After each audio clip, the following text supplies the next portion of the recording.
ल है सबैजनालाई वेलकम छ। रातिमा काम गर्यो बस्यो, टेन्सन छ धेरै। मान्छेले के छ भनेर सोध्यो भने ऋण छ तिर्दिने हो भनिदिनु मन लाग्छ। के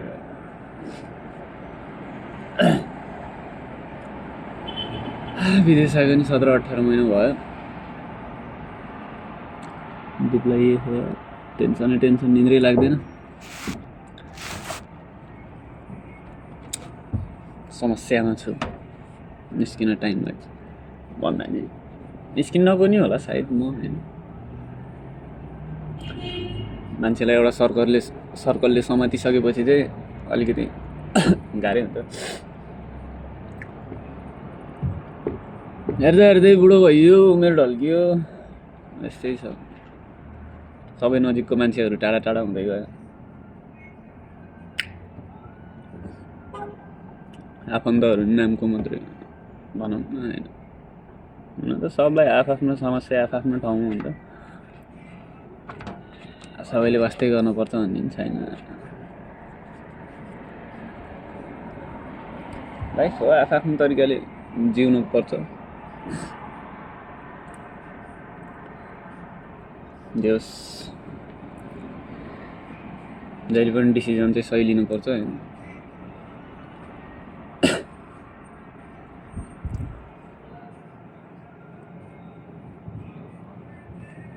काम गर्यो बस्यो, यता भाग्यो उता भाग्यो है,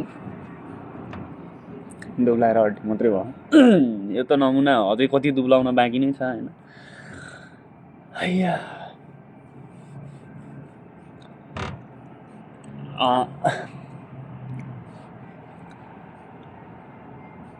रातभरि काम गर, दिनभरि सुत,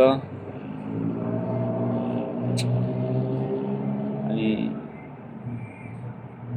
यसरी नै चलिरह्यो। न कसैको फोन आउँछ न कसैको मेसेज आउँछ हैन। रमाइलो छ जिन्दगी। जे होस् जिन्दगी चाहिँ मैले राम्रोसँग बुझ्दाखेरि चाहिँ मलाई के लाग्यो भन्दाखेरि लास्टमा जन्मेको पनि एक्लै हो, मर्ने पनि एक्लै नै हो हैन भन्दैमा सेल्फिस हुनु हुँदैन हैन। अब फेरि कस्तो हुँदो रहेछ भन्दाखेरि अब दुःख परिरहेको मान्छेलाई चाहिँ जताबाट नि दुःखै दुःख हुने रहेछ कि जताबाट नि के एउटा सर्कलबाट निस्किन पाएन फेरि अर्को सर्कलले धानिहाल्ने। भन्न त अब खासै मनको कुरा मनमै भएको राम्रो हो हैन। धेरै लामो छ दिनहरू, जिन्दगी धेरै लामो छ कटाउनलाई। के होला कसो होला भोलिको दिनमा हैन। तर सोचे जस्तो सजिलो चाहिँ छैन। केही चिज मान्छे हो हैन, मान्छेबाट गल्ती हुन्छ कहिले कहिले। भगवान त हैन त्यही पनि राम्रो हुन्छ भने केही कुराहरूमा छुट नि दिनुपर्छ। भगवान बन्न नसकिएर तर मान्छेको हिसाबले मान्छे भएर सोच्नु चाहिँ सकिन्छ। किनभने गाह्रो हुन्छ नि धेरै चिजहरूबाट निस्किनलाई धेरै हैन। यति भन्छु कि हैन, के भन्छु भन्दाखेरि अर्कोले के सोचेछ भनेर सोच्नु भन्दा नि हैन, मैले एउटा गलत डिसिजन नराम्रो डिसिजन गर्दाखेरि अर्को मान्छेलाई कतिको फरक पर्छ भनेर सोच्न पर्छ हैन लाइफमा। त्यही भन्छु म चाहिँ, किनभने गुमाएको सबै चिजहरू पाइन्छ भनेर आश राख्नु चाहिँ ठिक होइन। तर पनि मन हो हैन, आइहाल्छ याद। के गर्ने त, जे जस्तो भयो नि आफ्नै जस्तो लाग्थ्यो के अरे हैन। त्यही हो, जे हुन्छ राम्रैकै लागि हुन्छ भनेर चाहिँ बसिन्न हैन। म अलिकति कस्तो टाइपको मान्छे छु भन्दाखेरि मलाई चाहिँ अलिकति बढी भावनामा डुब्न मन लाग्छ कि हैन। मुखले बरु नराम्रो बोले पनि हैन, तर मनबाट चाहिँ कहिले पनि त्यस्तो सोच आउँदैन मलाई चाहिँ हैन। जे होस् जस्तो होस् राम्रै होस् सबैको भन्ने जस्तो लाग्छ। तर आफूलाई पर्दाखेरि चाहिँ मन सम्हाल्न धेरै गाह्रो हुने कि होइन। एटलिस्ट यार म पनि त मान्छे नै हो नि यार, मेरो पनि त यार चाहना इच्छाहरू हुन्छ यार। मैले पनि त मेरो कति चाहना इच्छाहरू दबाएर होइन यहाँसम्म आएको हो होइन, यहाँसम्म यत्रो गरेको हो होइन। सम्झिँदा दुःख लाग्छ कि होइन।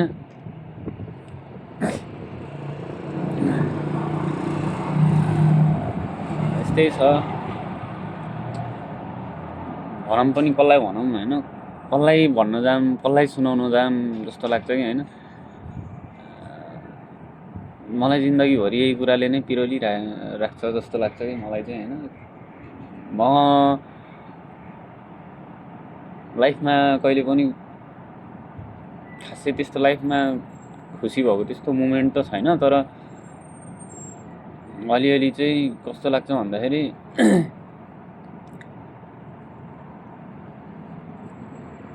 सबै चिजलाई चाहिँ आफ्नो सोचेर हिँड्नु हुँदैन रहेछ होइन, विश्वास गर्न हुँदैन रहेछ।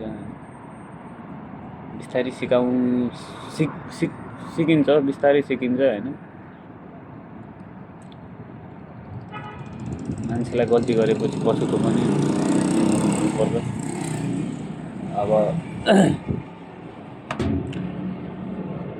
चलिरहेपछि चल्नु नि पर्छ होइन। हल्का समय सही भएपछि सबै कुरा बिस्तारै सही हुँदै आउँछ होइन। मान्छेको भनिराख्ने काम हो, भनिराख्छ मान्छेले। मान्छेको कुराहरूलाई त्यति डिपली पनि लिनु हुँदैन होइन। त्यस्तै हो। अब मान्छे नभए नि मान्छेले खोज्छ होला, हेर्छ होला, यो गर्छ होला, त्यो गर्छ होला भन्ने कुरामा चाहिँ बस्नु हुँदैन होइन। देखोस् गरोस् प्रगति, जहिले पनि राम्रै गरेको सुन्न पाउने। बाँचिएदा अनि भेटिएला देखिएला, भगवानको कुरा हो सबै होइन। गाह्रो छ, धेरै गाह्रो छ।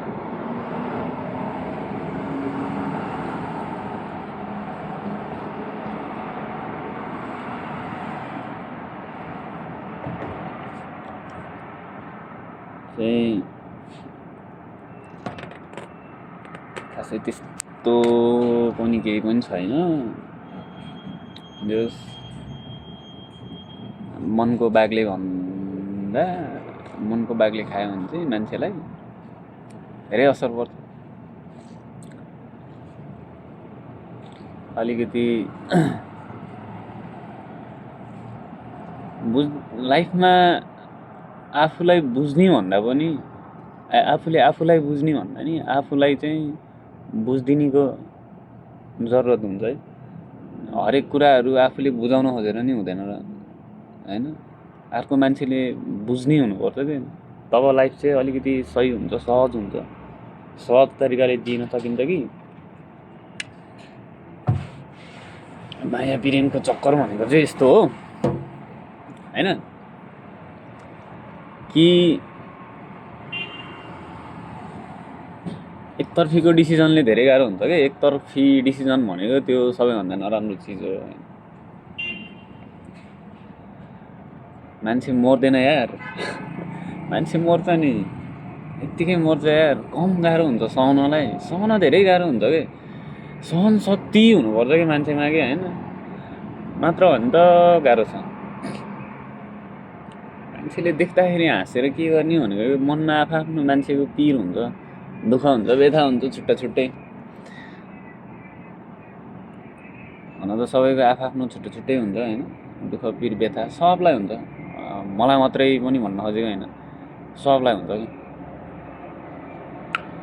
सर्कलबाट निस्किन गाह्रो हुन्छ, अलिकति टाइम लाग्छ भन्ने मात्रै हो।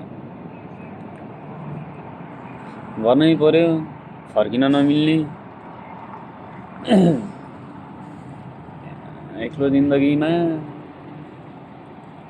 कसको लागि के गर्ने भनेको अब फेरि गरेन भने नि फेरि यसलाई त यस्तो भयो थियो, त्यही भएर गर्न सकेन आयो, यसले कहिले पनि गर्न सक्दैन भन्ने टाइपको हुन्छ कुराहरू। तर भन्नेले भन्दै गर्छ होइन, मान्छेलाई के पऱ्यो कस्तो पऱ्यो भन्ने कुरा मान्छेले कहिले नि निहालेर बुझ्न खोज्दैन कि। मान्छेले सत्य कुराहरूलाई इग्नोरै गरिरहेको हुन्छ कि। राम्रो कुराहरू, विश्वास लाग्ने कुराहरू भन्दाखेरि त्यति मान्छेले डिपली नै लिँदैन कि, सिरियसली नै लिँदैन कि। आँखाले एकचोटि केही गरेको देख्यो भने यस्तो हो भन्नेतिर लाग्छ। हाम्रो समाज भनेको त्यस्तो हो होइन। मैले यो बोल्दा र मैले यो गर्दाखेरि अर्कोलाई कतिको फरक पर्छ, कतिको असर पर्छ भन्ने कुराहरू बुझ्दैन मान्छेले। त्यही हो।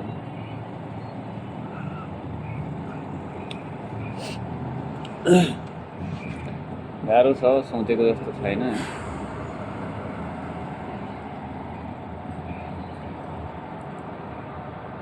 गर्नुपर्छ जिन्दगीमा केही त।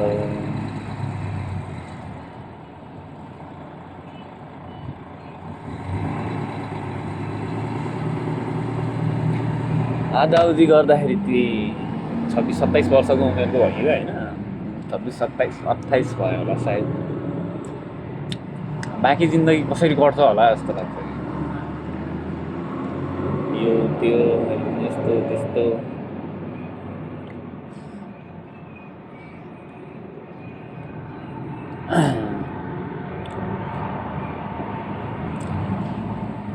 एउटा लाइन छ कि, कस्तो लाइन भन्दाखेरि होइन, तिमीले चाहिँ ढुङ्गा गुमाएको हो कि होइन, ढुङ्गा गुमाएकोमा कहिले नि पछुतो मान्नु पर्दैन कि। अगाडि बढ्दै जानु होइन, तिम्रो भाग्यमा अवश्य पनि हिरै लेखियो कि।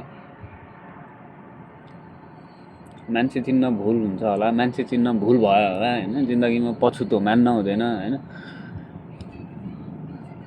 अर्काको छोरीलाई मार्न चाहिँ हुँदैन त्यसरी होइन।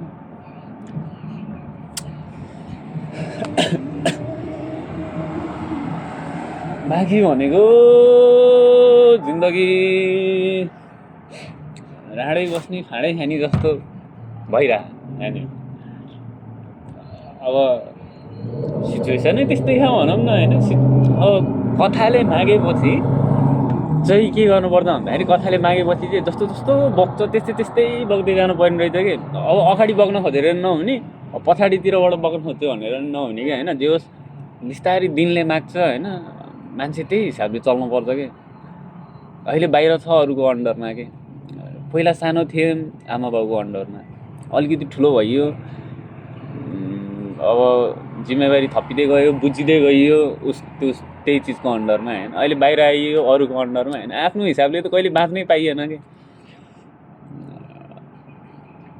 जिन्दगी अन्डरमै बसेर गयो 28-29 वर्षसम्म होइन। अब अब अब अलि टाइम बसिन्छ, अलि टाइममा पिरै पिर, टेन्सनै टेन्सन।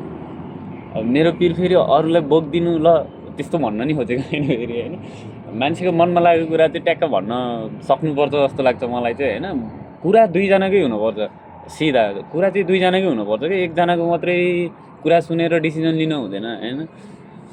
दुईतर्फी कुरा हुनुपर्छ। यहाँनिर त एकतर्फी मात्रै भएर गाह्रो भइरहेको यहाँ। यस्तै यो कलियुग हो, त्यही भएर यस्तो भइरहेको सबै।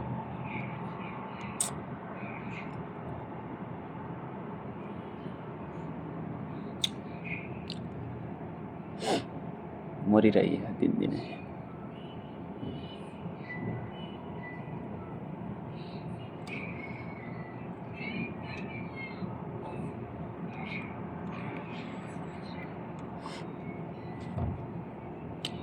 यति भन्दै है आजलाई यति नै।